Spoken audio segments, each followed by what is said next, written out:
Salam à tous, Baruch Hashem, on a le droit de reprendre le chemin de la paix. Donc, le mode d'emploi, comment fonctionne notre femme. Et Baruch Hashem, on commence déjà le 4e chapitre, un chapitre fondamental dans ce programme pour réussir à avoir l'entente conjugale à la maison. Chapitre qui s'appelle Apprendre à être un homme. Liot Zachar, être un homme masculin. C'est qui l'homme à la maison? Celui qui tape du poing. Non, ça, c'est pas Pierre Cavotte, ça. Qui est l'homme à la maison? Celui qui tape du poing. Non, c'est pas ça. Le Rav nous dit, celui qui a étudié les 2 premiers chapitres qu'on a vus, à savoir la critique est interdite et donner la première place à sa femme, et qui sent que les paroles Baruch Hashem, elles ont parlé à son cœur, et que pour eux, la vérité aujourd'hui, elle est claire, et qu'il a accepté ce qu'il a étudié. Heureux est-il et heureux est son sort. Et il pourra continuer à étudier la suite de ce livre-là et mériter tous les cadeaux extraordinaires qui sont contenus dans les pages prochaines que l'on va découvrir en travaillant sur soi pour acquérir ce qu'on va étudier. Que tout ce qu'on va étudier, ce sont des sujets qui nous permettent d'avoir Shalom Bayit. Celui qui a compris les 2 premiers chapitres et qui est clair avec, il comprendra le reste. Mais celui qui ressent que les paroles qui ont été dites, qu'il a entendues ou qu'il a lues dans les pages précédentes, dans les chapitres précédents, elles lui ont paru trop étrangères, pas assez claires, pas concrètes, inatteignables, très difficiles, très, très, très, très élevées. En résumé, il ne les a pas vraiment acceptées. D'accord? Eh bien, il faut qu'il étudie en profondeur, Be'iyun, comme on dit dans la Gemara, le Rav dit en profondeur, énormément en profondeur, le chapitre que l'on va voir maintenant pour comprendre qu'est-ce qui se cache derrière toutes ces paroles. Un cas désespéré, point d'interrogation. Voilà, le Rav nous dit que ça fait des années que Baruch Hashem, qu'il a l'habitude de s'occuper du Shalom Bayit, de l'entente conjugale. Alors, ce livre, il a été écrit il y a 13-14 ans, hein, donc ça faisait déjà des années que le Rav s'en occupait des problèmes de Shalom Bayit, et aujourd'hui encore plus.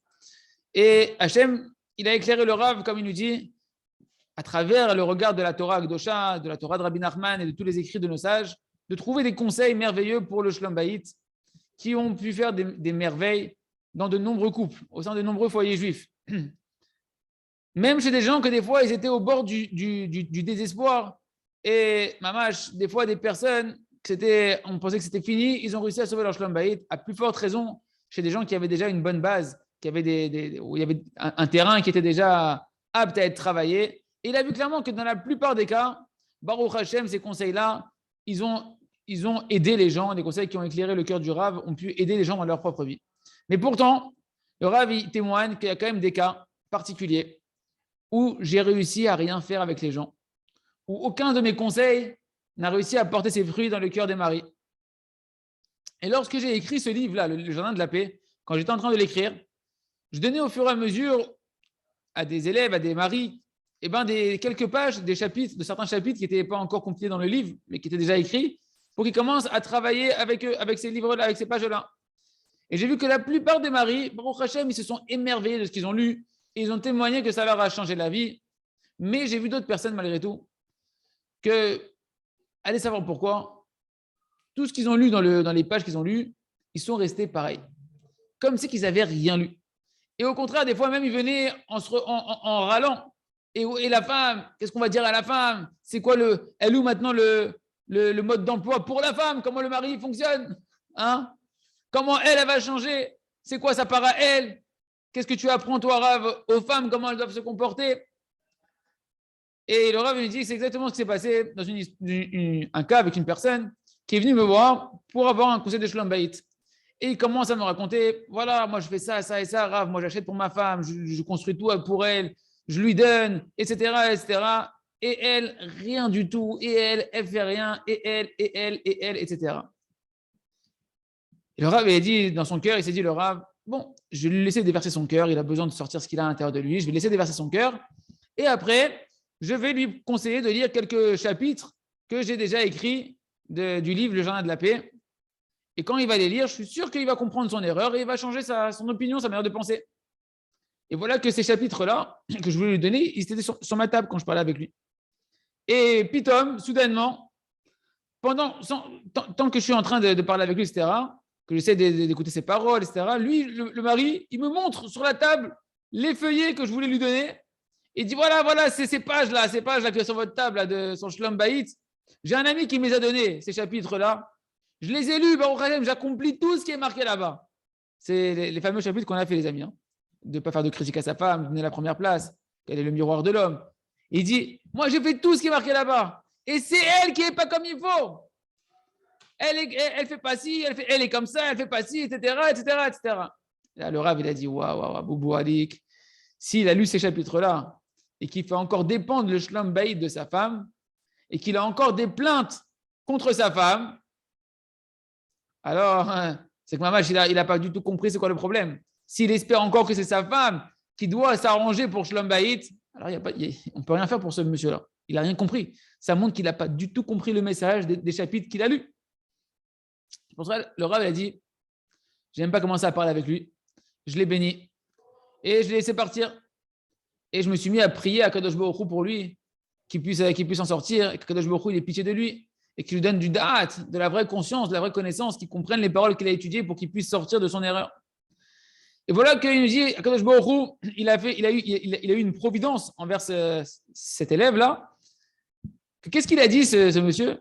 Il est rentré et il a dit à sa femme, tu sais, le Rav, il m'a dit, malheur à toi, tu vas être puni dans le ciel à cause de comment tu te comportes avec moi, etc., etc. Cette femme, elle dit, c'est quoi ça? Il va voir le Rav Arouche, il maudit le Rav et tout. Donc elle appelle, elle tombe sur un des chamages du Rav, un des gens qui est autour du Rav, et elle lui raconte tout ce que son mari il a dit que le Rav aurait dit sur elle, que le Rav il s'est mis en colère sur elle, etc. Et là, le chamage, il dit, tu sais, écoutez madame, moi, je n'ai pas du tout entendu le Rav lui dire ça. Et je peux vous promettre sur le Sefer Torah que le Rav, il n'a pas dit une chose pareille. Parce que tout celui qui connaît un tout petit peu le Rav Shavarouche, jamais il dira une chose pareille pour des problèmes de Shlom Bayit sur une femme. Et si tu veux, je peux même te faire appeler le Rav et tu parles avec lui. Et c'est ce qu'elle a fait. Comme ça, elle a fait la femme, elle a dit, ok, moi je vais parler au Rav. Elle a appelé le Rav. Et le Rav, il a dit à la femme, tu connais ton mari, Ken? Est-ce que tu crois?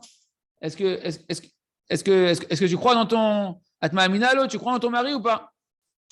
Elle a commencé à lui raconter, voilà, mon mari, il me fait tout le temps des reproches, il me fait la misère à la maison, il est tout le temps en train de me critiquer.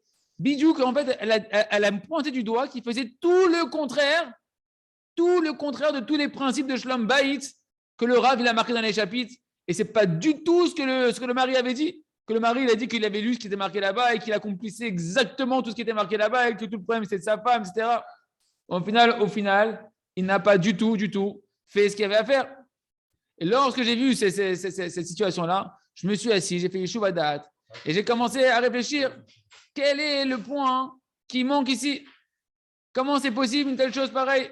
Comment c'est possible que même après que j'ai écrit de tels chapitres où j'ai tellement insisté de plusieurs fois et encore une fois, d'une manière qui ne se laisse pas entendre deux fois, que la femme, c'est que le miroir de l'homme et que tout l'entente conjugale, elle dépend du travail de l'homme sur lui-même. Comment il y a des maris qui peuvent rester encore avec des accusations sur leur femme? Et j'ai prié à Kadosh Baruch Hu qui m'aide à comprendre ça. Alors Hachem, il m'a aidé. Et j'ai compris qu'en réalité, c'est ça tout le fondement de ce nouveau chapitre qu'on va voir. J'ai compris que tous ces maris-là, il leur manquait quelque chose. Tous ces maris qui restent avec ces questions, comment elle va changer, elle ne comprend pas, etc. Ça dépend d'elle aussi. Eh bien, il leur manquait une seule chose. Ils n'ont pas compris qu'est-ce que ça veut dire être des hommes. C'est quoi être un guéver d'après la Torah? Pas d'après le monde, pas d'après ce monde-là, d'après la Torah. C'est quoi être un homme? Ils n'ont pas compris c'est quoi leur mission, c'est quoi leur essence, quelle est la nature d'un homme, d'être un zachar, comme on demande dans Berir Shemé le Shabbat, qu'on puisse avoir des bnin zecharin, des garçons masculins. Tu peux être un garçon féminin au niveau de la Torah, aux yeux de la Torah. Ils n'ont pas compris c'est quoi être un homme masculin. C'est quoi être masculin? C'est celui qui déverse, celui qui va influencer, celui qui va faire que donner. C'est ça la définition du masculin dans la Torah, dans la Kabbalah, dans la mystique juive. Le masculin, c'est celui qui donne et qui déverse. Zéou, c'est ça être un homme masculin. Et j'ai compris tout de suite, Hachem m'a éclairé, que c'est le point, mamage, que de ça dépend toute l'approche du mari par rapport à ce livre-là, le Jardin de la Paix. Tant qu'il n'a pas compris c'est quoi être un homme, alors concrètement, il n'est pas dans le bon kivoun. Il n'a pas le fil conducteur du livre, il l'a pas capté. Parce que tout le livre, du début à la fin, le livre qu'on est en train d'étudier, les amis, du début à la fin, C'est pour ça que le Rav a dit, j'ai écrit ce livre-là que pour les gvarim, que pour les hommes, et pas pour les femmes. Ça veut dire quoi? Pas simplement au sens propre du terme que les femmes ne doivent pas écouter. Ça ne peut être utile, ce livre-là, que pour des hommes qui veulent devenir des vrais hommes. Des hommes au sens de la Torah masculin. C'est quoi? Savoir donner et que donner. Rien n'attendre en retour. C'est ça être un homme, à l'image d'Akadosh Baruch Hu, qui ne fait que donner, et que nous, on est comme la femme d'Akadosh Baruch Hu, qu'on reçoit d'Akadosh Baruch Hu. Hachem nous a créés hommes et femmes, masculins et féminins, comme ça il a créé Adam et Chava. On doit savoir, les amis, que l'homme et la femme, ce sont des créatures complètement différentes à l'extrême opposé. Et c'est quelque chose qui se voit directement, qui frappe aux yeux. Qu'on voit qu'un homme, au-delà du corps, au-delà de l'aspect du corps, on voit que l'homme, il a l'obligation de mitzvot, que la femme, elle n'a pas du tout d'obligation de ces commandements-là. Et on voit également que la mission d'un homme et d'une femme dans la vie sont complètement différentes, en particulier dans la maison. Il y a une différence énorme dans les missions qui vont incomber à un homme et une femme dans la maison, dans la vie de famille, etc. Tout ça pour nous enseigner quoi, les amis? Que dans l'essence, l'homme et la femme, ils ne sont pas simplement différents, ils sont complètement opposés, les gamerés. Ils sont complètement à l'opposé l'un de l'autre. Par exemple, un des points les plus fondamentaux, c'est que l'homme, toute son essence, comme on l'a dit, c'est de donner. C'est ça la qualité du masculin. Et c'est quoi la qualité du féminin dans la Torah? C'est le réceptacle, celle qui doit recevoir. L'homme, il doit être actif dans le don et la femme, elle doit être passive dans la réception et elle va créer quelque chose avec ce qu'elle va recevoir. Mais l'homme, il donne. La femme, elle reçoit. Même dans la création, l'homme, il donne, la femme, elle reçoit. C'est ça être une femme, c'est ça être un homme dans sa nature de base. Et concrètement, le Rav nous dit, sur cette différence essentielle dans l'essence des choses du masculin et du féminin, va tourner et graviter la majorité des conseils par lesquels on peut avoir le shlom bayit. Donc l'essentiel, ça va être d'apprendre au mari quelle est sa mission dans la vie. C'est quoi ton job en tant qu'homme en particulier? Quel est ton travail en tant que mari et en tant qu'homme masculin? D'apprendre à donner, à déverser, à honorer, etc. Ça, c'est ce qu'on appelle devenir un homme. Et comme ça, un homme, il va savoir comment travailler sur lui-même à travers l'étude de la Torah, à travers la prière, jusqu'à ce qu'il va remplir sa mission parfaitement. Et c'est ça, concrètement, qui va lui faire avoir son shlom bayit.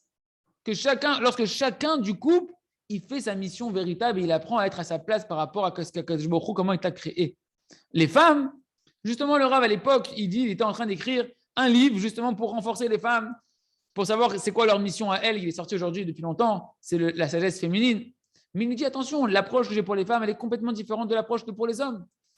Parce que ce n'est pas possible d'enseigner. Il n'y a pas besoin pour les femmes de leur enseigner à être des femmes.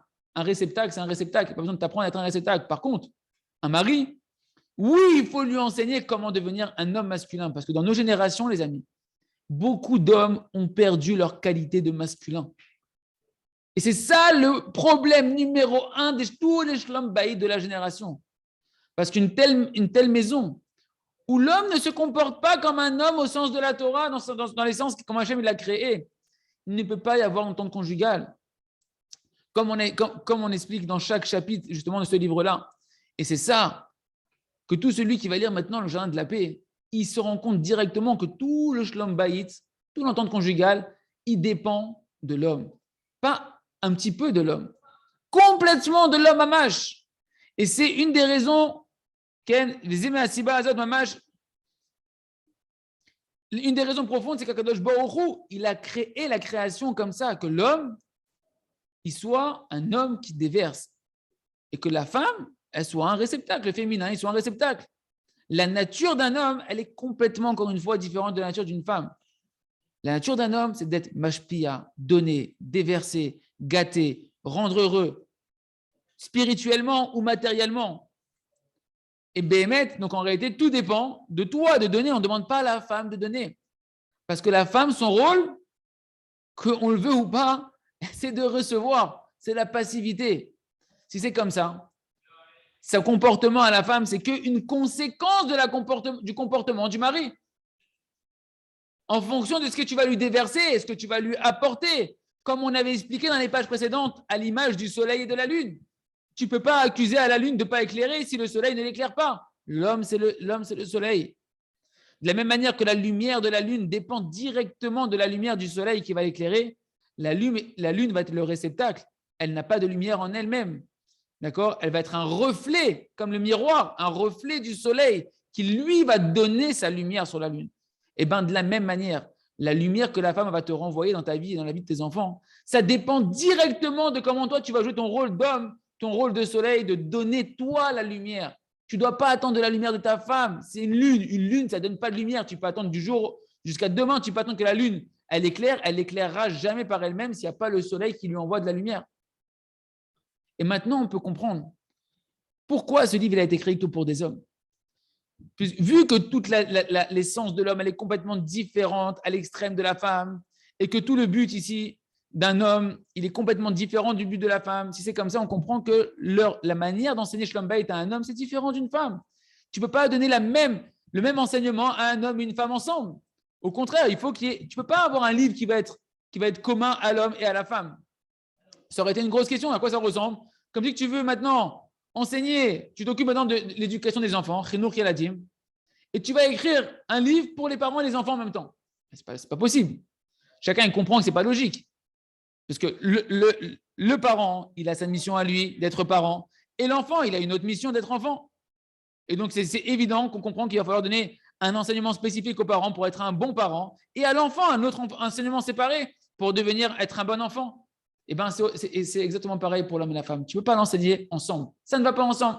Et maintenant, on peut comprendre également que par l'étude de ce livre qui s'appelle Gan HaShalom, Jardin de la paix, qui est entièrement un guide pratique très clair, comment un homme il peut devenir un homme masculin, quelqu'un qui va déverser, et bien l'homme, il va pouvoir maintenant savoir qu'est-ce qui manque chez lui. Il va savoir où est-ce qu'il ne remplit pas sa mission en tant que masculin. Et il va pouvoir réparer ça. Et celui qui est un homme sérieux et qui a de la volonté forte, alors il va prier les amis, sur chaque détail de ce qu'il va étudier ici pour devenir l'homme qu'il doit être. Et il va s'efforcer d'accomplir tout ce qu'il étudie. Pour lui, pour cet homme-là, ce livre-là, c'est une aide extraordinaire et un guide parfait. Et même s'il n'arrive pas à 100% à tout accomplir, ce n'est pas grave. Au moins, il connaît la vérité. Il sait c'est quoi être un homme, il connaît sa vérité, il connaît ses responsabilités, il sait ce qu'Hachem attend de lui, il sait comment il doit se comporter. Il ne fait pas dépendre le problème de Shalom Bayit de sa femme. Il fait dépendre le problème que de lui-même, qui ne sait pas encore suffisamment faire briller la lumière à sa femme. Et il continue son travail sans se culpabiliser et ni culpabiliser sa femme. Jusqu'à ce qu'il méritera, au fur et à mesure du travail sur lui-même et de la prière avec l'aide d'Hachem, d'avoir un véritable Shalom Bayit extraordinaire. C'est pourquoi on va terminer là-dessus, les amis. C'est ça le signe, le détecteur. Si tu vois le diagnostic, on va dire, si tu vois que tu n'arrives pas à accepter un concept qu'on est en train de voir ici dans ce livre-là, un conseil qui est marqué dans ce livre-là, ça montre que tu n'es pas encore un homme masculin et que tu as encore une tendance au niveau spirituel féminine à l'intérieur de toi de vouloir recevoir de ta femme ce qui s'appelle être à la place de la femme. Tout celui que se réveille véritablement en lui un peu la notion de masculin qu'il a en lui, alors il pourra accepter très facilement tous les concepts et tous les conseils de ce livre-là et il réussira, avec ces conseils-là, à avoir un Shalom Bayit véritable, Hashem, Chazak, Ve Nitrazek.